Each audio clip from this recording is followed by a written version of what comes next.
point of order. Thank you, Madam Speaker. Because we are still on statements, I remember, Madam Speaker, I've done 3 statements on T-bonuses. Until today, Madam Speaker, I've not yet been given a response by the chairperson of Agriculture. As I was waiting for the response, Madam Speaker, we saw on news the farmers were now paid 10 shillings per kilo, Madam Speaker. When we were making the request for statement, the farmers had been paid 22 shillings, Madam Speaker.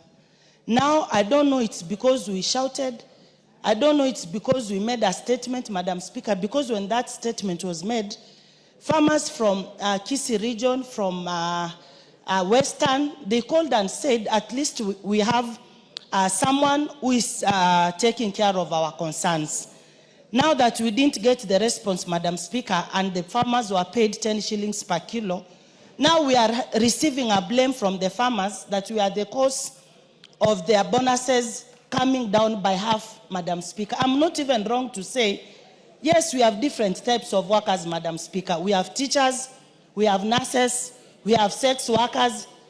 Sex workers are even paid better, Madam Speaker, than the T-bonuses that they were giving our farmers. So we want to tell our farmers to stop farming and go do what will give. I'm not, no point of order. I'm still here, Madam Speaker. We are aggrieved on this issue of T-bonuses. There is nothing to be proud about, Madam Speaker, and we need the Minister for Agriculture to come to this House and give us a response on why the tea farmers, especially from Kisii, Kericho, Western, they were paid peanuts. In fact, they were abused, Madam Speaker.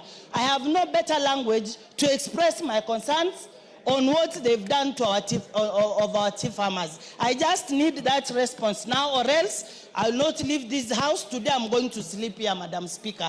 The chair must answer. Is the chairperson from the vice chair is here, Honorable Brighton? Let's listen to the vice chairperson.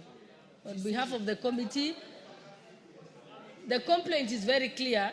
There's been 3 statements that have not been responded to. Give him the mic. Allow him this. He's already on his feet.